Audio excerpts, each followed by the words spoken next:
UDI, Monsieur Richard, vous avez 5 minutes.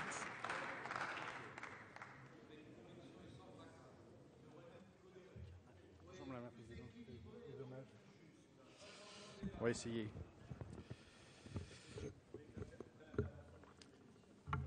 Madame la Présidente, Madame la Ministre, Monsieur le Ministre, Messieurs les ministres, pardon, Messieurs les rapporteurs, mes chers collègues, je ne peux m'empêcher de débuter mon intervention sans regretter que le ministère du Logement, dont nous examinons aujourd'hui le budget, ait quitté le giron du grand ministère du Développement durable qui avait vu le jour lors de la précédente législature. Séparer le logement, l'urbanisme et les territoires de la politique énergétique, alors que les bâtiments représentent 42% de la consommation énergétique de notre pays, constitue à nos yeux l'erreur originelle de ce quinquennat. Après l'abrogation de la loi apparue en juillet, l'examen plutôt chaotique de la loi Duflot ces dernières semaines et bientôt le passage de la loi Duflot 2 dans l'hémicycle, Madame la Ministre, vous nous prévoyez l'examen d'une grande loi cadre sur le logement dans le courant de l'année 2013. À l'heure où nos compatriotes éprouvent des difficultés grandissantes pour se loger décemment, à l'heure où le secteur de la construction traverse une crise de grande ampleur, le groupe UDI attend un peu plus de lisibilité, de cohérence et de volontarisme de la part du gouvernement et, si je puis me permettre, un peu plus de respect sur le travail des parlementaires. Le temps de 5 minutes qui m'est imparti ne permet pas de dresser le bilan de l'ensemble des missions budgétaires et des programmes, mais nous avons déjà eu l'occasion de nous en expliquer en commission élargie. Et donc j'axerai principalement mon propos sur le domaine qui me tient particulièrement à cœur et qui est celui de la politique de la ville au regard de son budget qui ne fait plus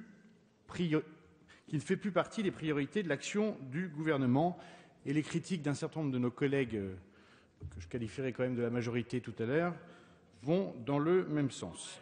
J'ai trop souvent entendu dire que le ministre de la Ville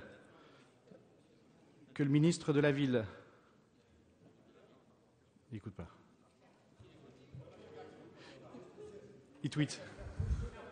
Que le ministre de la Ville n'avait aucun levier d'action au sein de la machine gouvernementale. Je réfute cette idée, Monsieur le ministre, et je vous demande solennellement de vous donner les moyens d'agir et de vous battre pour convaincre vos collègues lors des arbitrages budgétaires. Et je conviens que ce n'est pas facile, n'est-ce pas, Monsieur Cahuzac? Les millions de concitoyens qui habitent dans ces quartiers sont confrontés au quotidien et dans de nombreux domaines à une inégalité d'accès aux services publics, qu'il s'agisse de l'emploi, de la santé ou même des prestations sociales. Ils avaient retrouvé l'espoir avec le plan de cohésion sociale et le plan national de rénovation urbaine qui prévoyait une programmation pluriannuelle massive, mais ils doivent bien aujourd'hui se résoudre à constater que rien ne leur est proposé aujourd'hui. À cet égard, je ne vous cache pas mon inquiétude, Monsieur le ministre. Les choix idéologiques consistant à hiérarchiser les ministères par ordre d'importance, les classant, semble-t-il, selon l'électorat qu'ils sont censés recouvrir, en ministères prioritaires et non prioritaires, a à mon sens quelque chose de profondément choquant et explique la baisse des crédits qui impactent les ministères du logement et de la ville. S'il est des territoires dans lesquels il est nécessaire de garantir une présence pérenne des services publics, condition indispensable au maintien du lien social, c'est bien dans ces quartiers.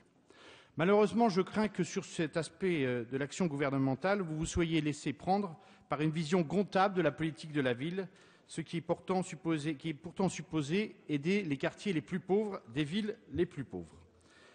On peut donc s'inquiéter du travail qui s'engage en matière de géographie prioritaire, d'autant plus que l'exercice est bien périlleux.